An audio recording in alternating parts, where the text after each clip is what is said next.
Patrimonio Ramayense.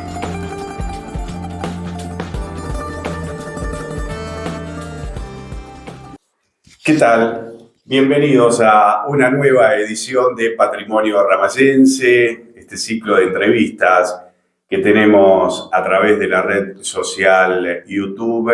El agradecimiento, antes de presentar a este querido amigo que tuvo la gentileza de acercarse para charlar con una historia de vida realmente muy interesante, ya lo vamos a presentar.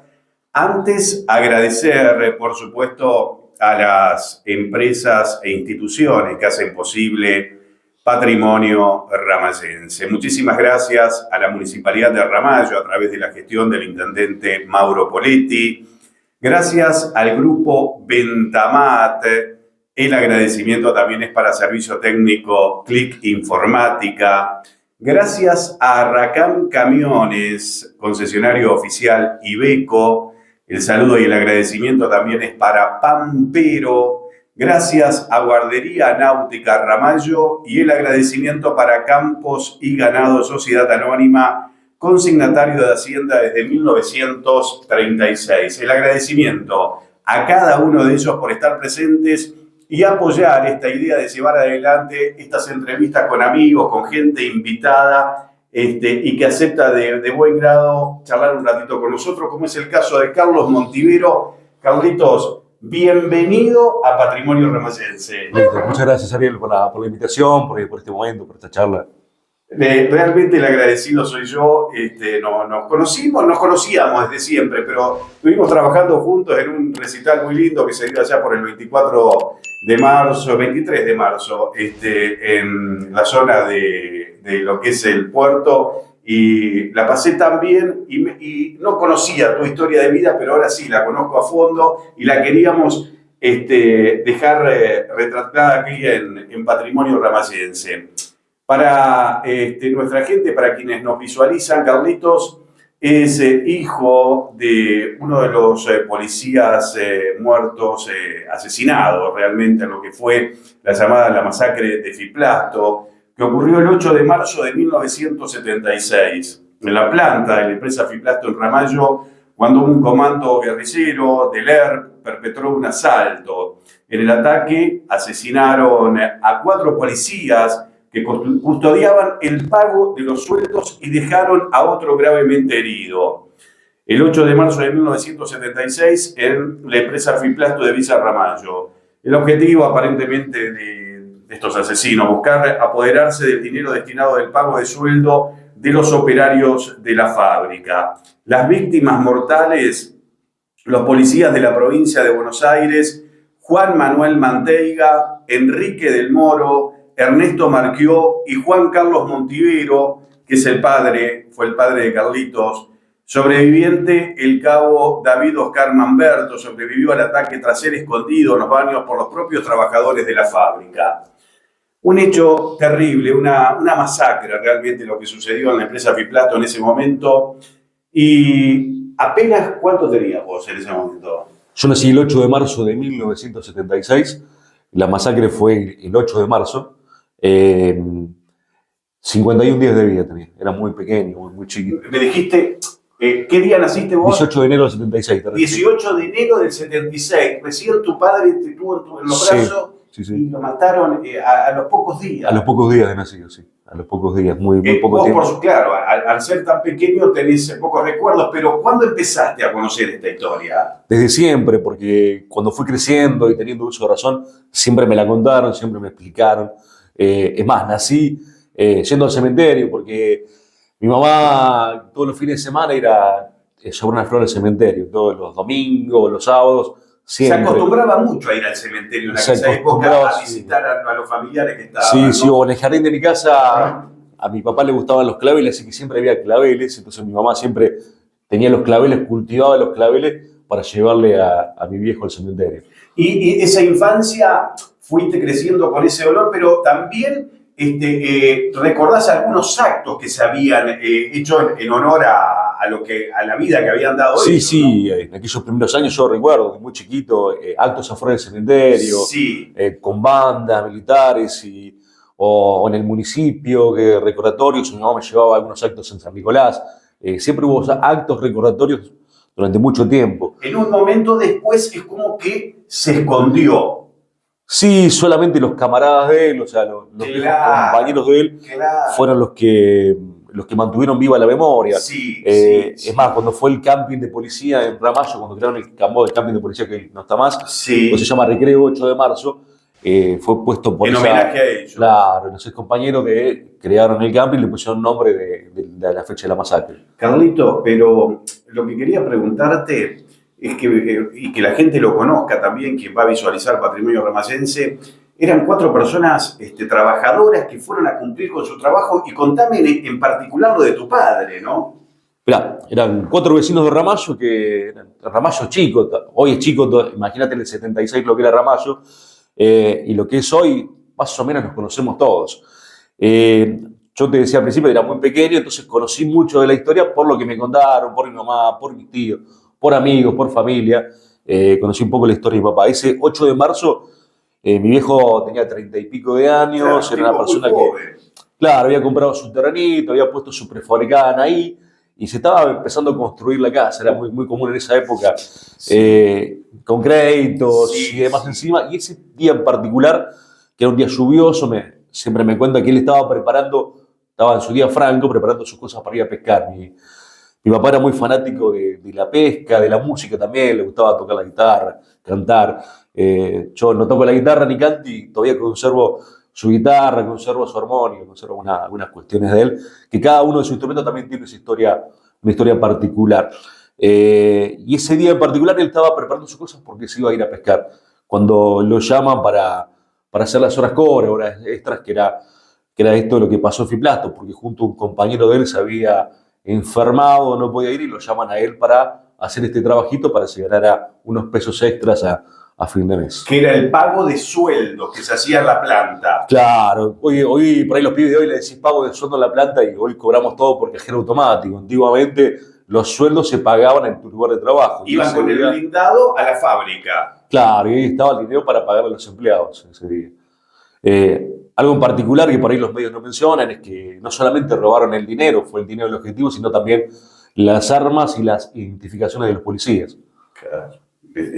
Querían todo eso para camuflarse, ¿no? Claro, y tampoco fue un enfrentamiento armado, sino que fue directamente... Los policías no tiró nada. No llegaron a tirar un tiro, no, según me cuentan, mi viejo estaba por preparar el mate porque era muy amigo, era gente conocida. Me contaba el otro día en el acto último que hubo el 8 de marzo. Que se cumplieron 50 años. Que se cumplieron 50 años, me contaba una persona que fue testigo directo, que no me acuerdo el apellido, y él me decía: tu papá estaba por preparar el mate, estábamos haciendo chistes, y justo cuando ocurrió el tema, o sea, no lo vio venir tampoco. Porque eran personas que se camuflaron entre los empleados. Entre los empleados, claro. Eso lo vieron medio raro porque no lo conocían, y ahí fue donde saca las ametralladoras y comienza la ráfaga de tiros. ¡Qué bárbaro! O sea que está bien que lo que no fue ni siquiera enfrentamiento, fue una matanza. No. Hace poco un periodista local hablaba de un enfrentamiento, un tiroteo, un robo, y no fue así. No fue así. No fue así. No. ¡Qué bárbaro! Digo, Carlitos, ¿y cómo fue que fuiste asimilando todo eso a medida que vas creciendo y que vas acompañando a tu madre en el dolor? Vos sos hijo único. Sí, tengo una hermana, pero de otro matrimonio de mi mamá. Correcto. Claro, tu madre rehizo su vida. Sí, muchos años después. Claro. Yo tenía 7 años cuando nace mi hermana. No, siempre, o sea, y no solamente porque en esa época era chico, y a medida que iba creciendo la gente de la época todavía lo conocía, entonces me decía: vos sos el hijo de fulano, el hijo de Mengán, y bueno, te saludaban y demás. Gente que no conocías, viste, en la calle. Entonces siempre fuiste creciendo con el tema, viste, o en el colegio, viste, y siempre, toda la vida fue eso. ¿Y cómo lo digerías? Porque bueno, nosotros somos medio contemporáneos, yo soy más grande que vos, pero en aquel momento todo lo que tiene que ver con la psicología, todo no existía, todo eso. No. Manejando el crecer sin tu papá. ¿Y vos te enteraste en qué momento que lo habían matado? Toda la vida. Desde que nací, porque prácticamente me llevaban todos los días al cementerio a ver a mi papá. A mi vieja le costó mucho tiempo sobrepasarlo. Después con los años uno comprende el dolor que por ahí no entiende cuando es niño o es adolescente. Es cierto, es verdad. Yo hace poco, cuando nació mi hijo tiene 4 años, Escribí el primer año de mi nene, escribí, ahora entiendo lo que hubiera pasado, lo que pasó mi mamá, porque al ver crecer a mi nene y que, por ejemplo, mi papá no me vio crecer, porque yo sé que para tenerme a mí habían perdido 2 o 3 embarazos antes y demás, y entonces hoy comprendo mucho del dolor de esa época. Yo hoy, en ese momento, por ahí cuando vos sos chico... No tenías real dimensión. No, claro, no lo dimensionás. Claro. No lo dimensionás. Claro. Hoy por ahí lo entiendo y lo comprendo al ver a mi nene crecer, al nene caminar, así sus primeras palabras. Es un regalo precioso del que te ha dado la vida junto con tu pareja, por supuesto. Obviamente, sí. ¡Qué bárbaro! Esto era lo que quería que quede reflejado lo que estás contando realmente. Y bueno, también el hecho de empezar tu infancia, tu adolescencia y empezar un camino propio con ese dolor a cuesta, ¿no? ¿Cómo fue ya los primeros años de la escuela secundaria y el trabajo? ¿Cómo te vas insertando? Y al principio yo fui un pibe que siempre fui creciendo con ese dolor, con esas cosas, ¿viste? Y un poco era un poco un pibe en la secundaria medio retraído, medio tímido, o sea, me costaba un montón hablar con la gente. Yo, por ahí, a los que me conocen y hoy por ahí me ven, como el otro día compartiendo un escenario cientos de personas por ahí, no lo hay así en la época de la secundaria, por miedo, por el qué dirán, ¿viste?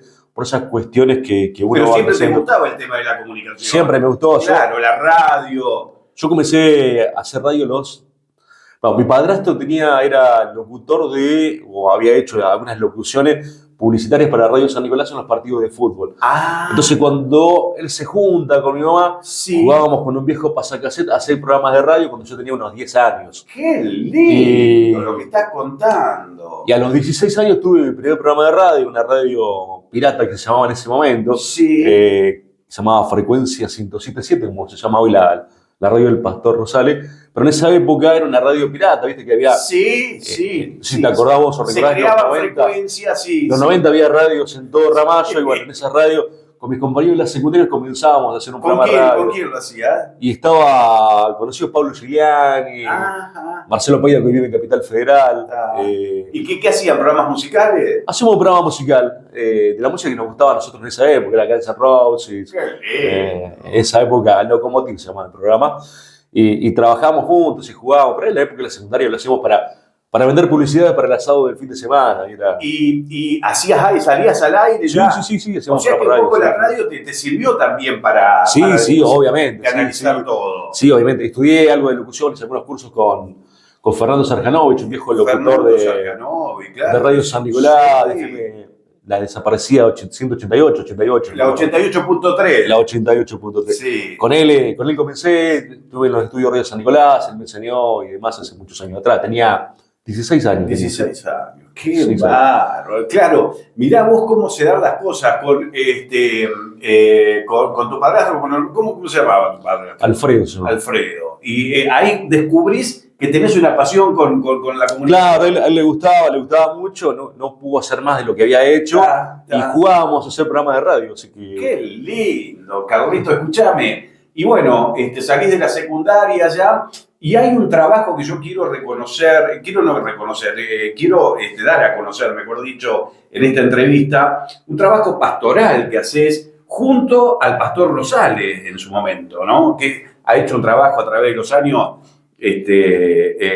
enorme este querido amigo. Lo quiero manifestar también aquí porque es reconocer también a este pastor que ha trabajado y que sigue trabajando junto a toda su familia haciendo un trabajo maravilloso aquí en el partido de Ramallo. Sí, trabajé muchos años con los jóvenes de la iglesia, durante 15 años con los jóvenes de la iglesia en Villa Ramallo. Sí. 15 años fue un tiempo maravilloso que trabajamos y compartimos. Arrancamos de cero, sin ningún joven en la iglesia y terminamos con un proyecto bastante grande. Después vino la pandemia, tuvimos algunos problemas familiares, una enfermedad de mi mamá, y eso es lo que me derivó un poco a... Alejarte un poquito. Sí, a retrotraer la tarea que veníamos haciendo. Correcto. Y este año estamos como volviendo a arrancar con un par de pibes y demás. Mi esposa con un par de mujeres y yo con un par de jóvenes. Porque también eso... todo lo que vos me preguntabas recién, cómo lo llevaste y la relación con Dios es importante en eso. Muy importante. En realidad mi ¿En qué momento familia entras en contacto con Rosales vos? a los 18 años, a los 18 años, 18, 19 años. ¿Y charlás con él esta historia y todo? Sí, Lo conocía, Sí, claro. sí, la conocí, sí. Y te metés de lleno ahí en la iglesia evangélica. No, fue un paso a paso. Claro. Uno no arranca de lleno de nada. O sea, Sí, es cierto, verdad. uno va creciendo de paso a paso y va estudiando, se va comprometiendo. Además, siempre es un paso a paso. Sí, está bien. No hay. No, de golpe no se da nada. No hay de golpe, no. Escuchá, ¿qué días trabajabas? ¿Ibas todos los días a la iglesia? ¿Cómo era? Sí, todos los días llegué a tocar la guitarra también un tiempo en la iglesia y Qué lindo. cuando era más chico, más adolescente, más joven. Sí.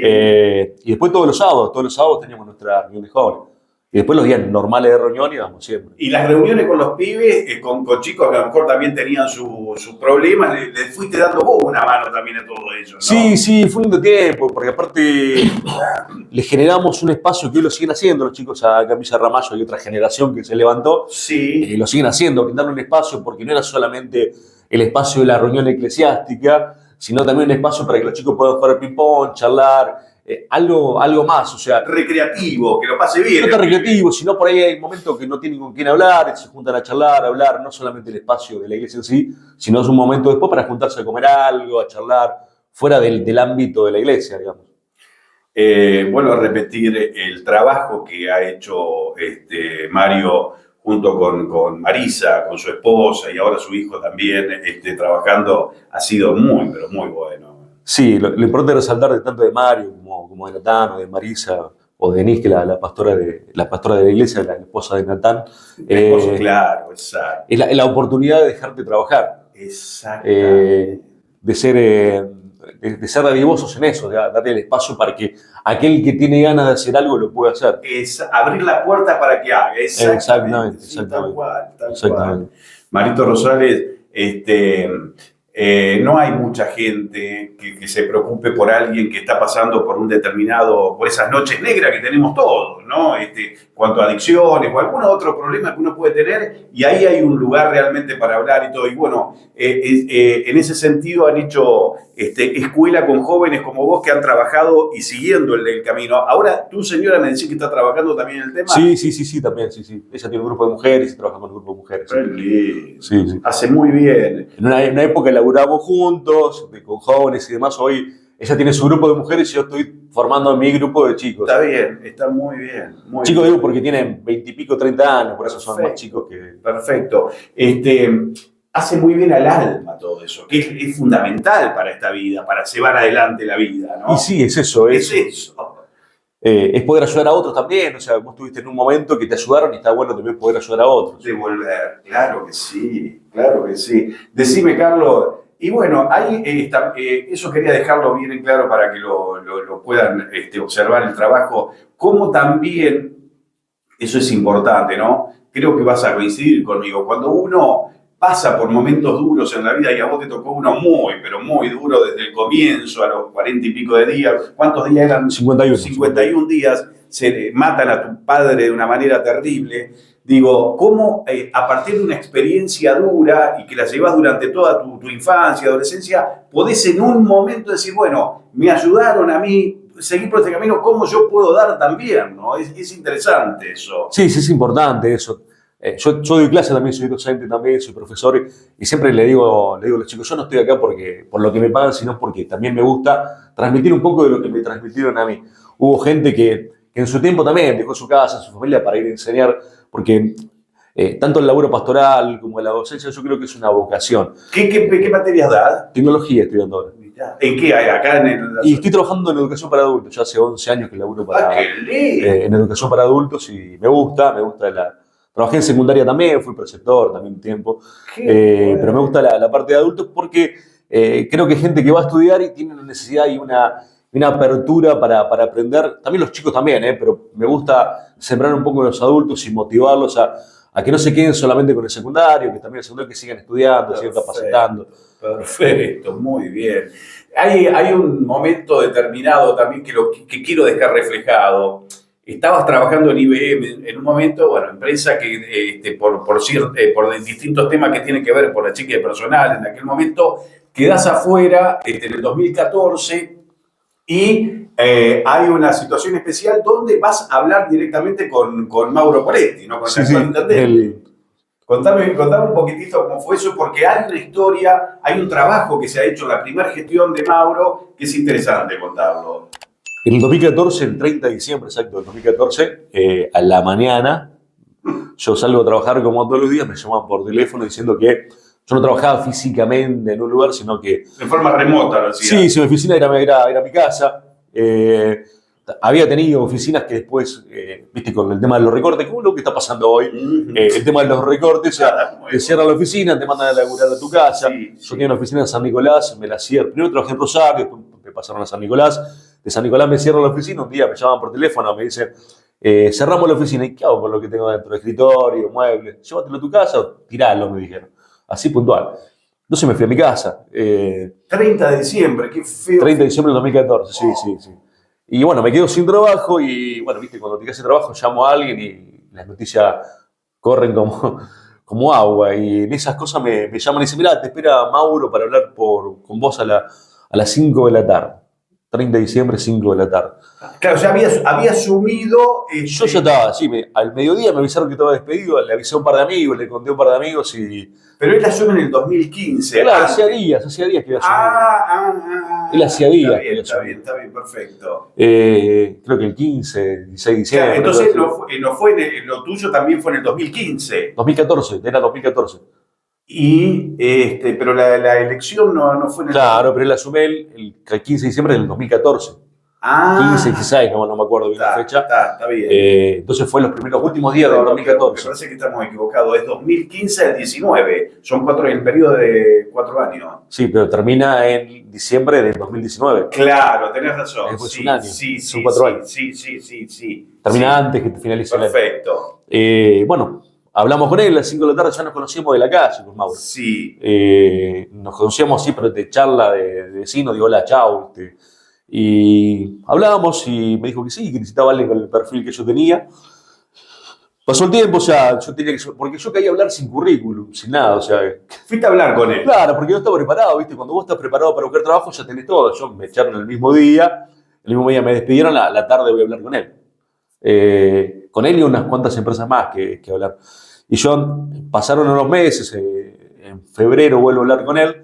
Tenía un par de vistas, había arrancado un emprendimiento personal y demás, pero tenía una cuestión que tenía la enfermedad de mi mamá. Mi mamá estaba muy enferma, entonces no me quería ir de Ramallo, tampoco me quería alejar demasiado. Está bien.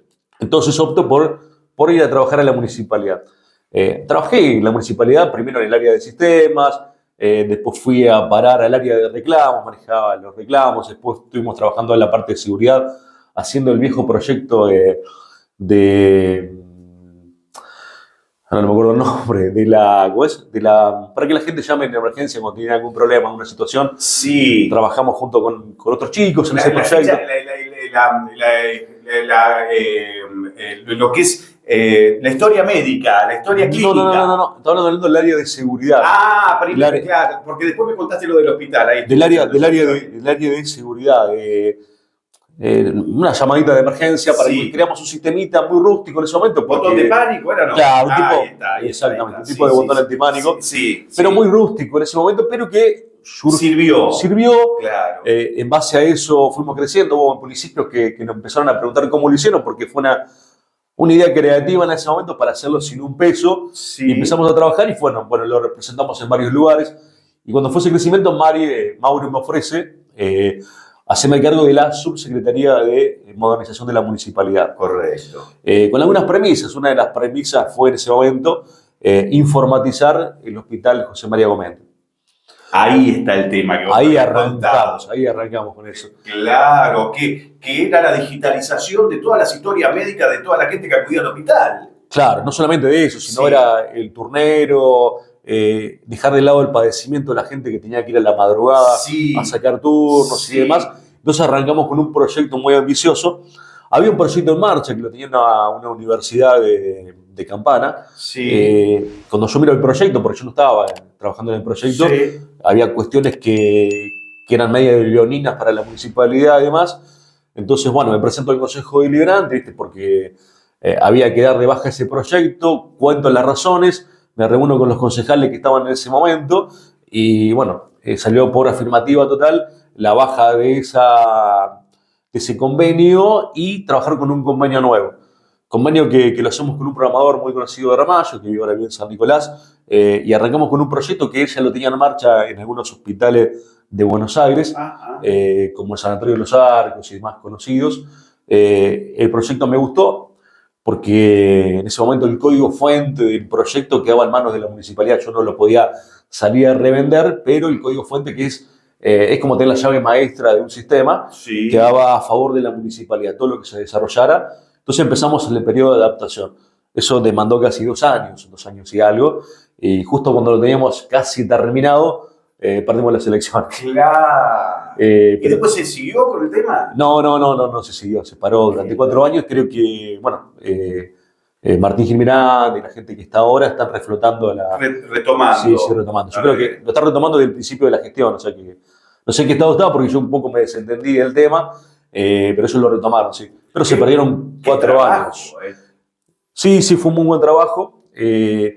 Nosotros en ese momento, si hubiéramos terminado un proyecto, Ramallo quedaba casi el único hospital municipal del país en estar 100% informatizado.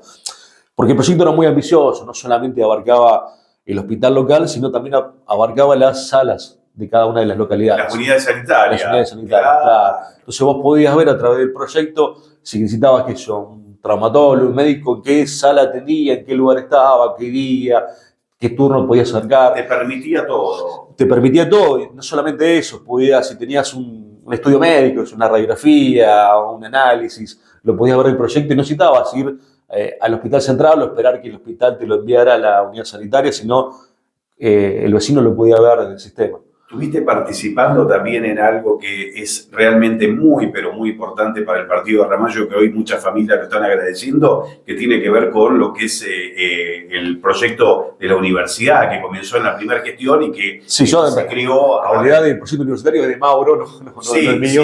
Pero nosotros lo que hicimos al principio es crear un centro de capacitación, como fueron los primeros puntos digitales que creamos en Ramallo. Creamos el primero en Ramallo, había en ese tiempo un convenio que hacía durante el gobierno la presidencia de Macri, que en realidad había arrancado en la época de Cristina. Macri lo continúa, le cambia el nombre, tenía otro nombre que no me acuerdo cómo era en la época de Cristina, pero en la época de Macri se llamaba Puntos Digitales. Después continuaron con Alberto Fernández también, hoy creo que no existe más.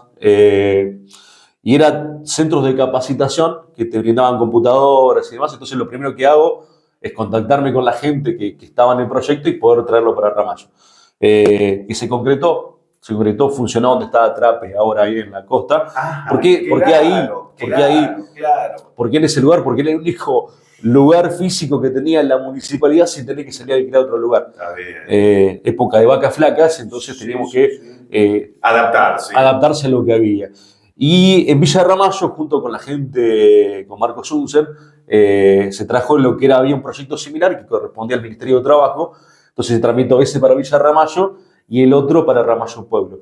Y había un proyecto interno propio de la municipalidad para traer otro centro para la localidad de Párez Millán, que era la más alejada, y las localidades más pequeñas, crear pequeños puntos digitales, pero que sean municipales. Con convenio con Nación para que las capacitaciones que se brindaban en Nación también surgieran para las localidades. Fue como la semilla para lo que hoy es el centro universitario.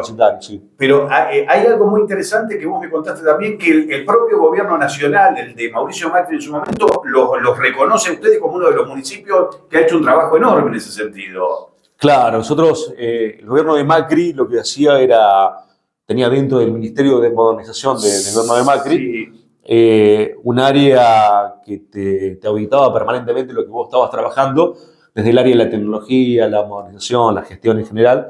Y bueno, nosotros quedamos entre los 200 y pico de municipios que hay en el país, entre los 25 mejores municipios del país. Así que al final del gobierno de Macri nos citan en la Quinta de Olivos. ¿Fuiste a la Quinta de Olivos? Sí, fui a la Quinta de Olivos. Sí, de paso llevo un par de compañeros municipales también, le digo, vamos, que no sé si entramos de vuelta en la Quinta de Olivos, pero vamos a aprovechar la ocasión y sí, a recibir el premio. Sí. Mirá qué bien. Sí, premio al municipio de Ramallo, no era premio hacia mi persona. No, pero porque, al trabajo que porque no era solamente mi trabajo, había un trabajo mancomunado entre todas las áreas de la municipalidad, no era solo mi trabajo.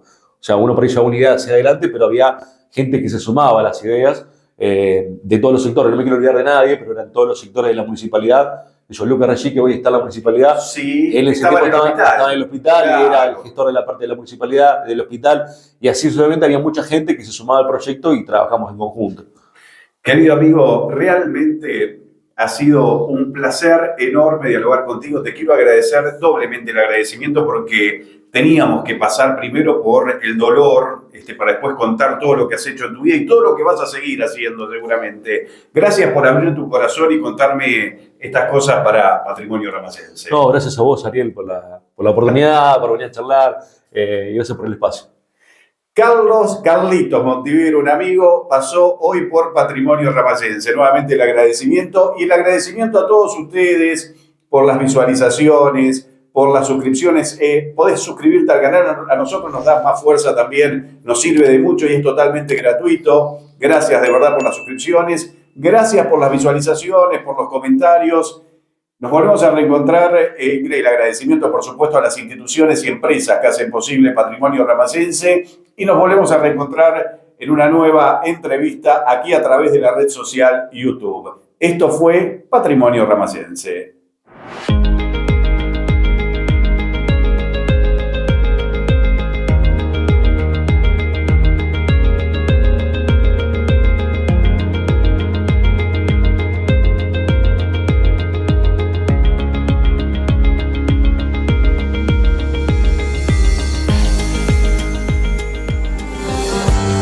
Patrimonio Ramacense.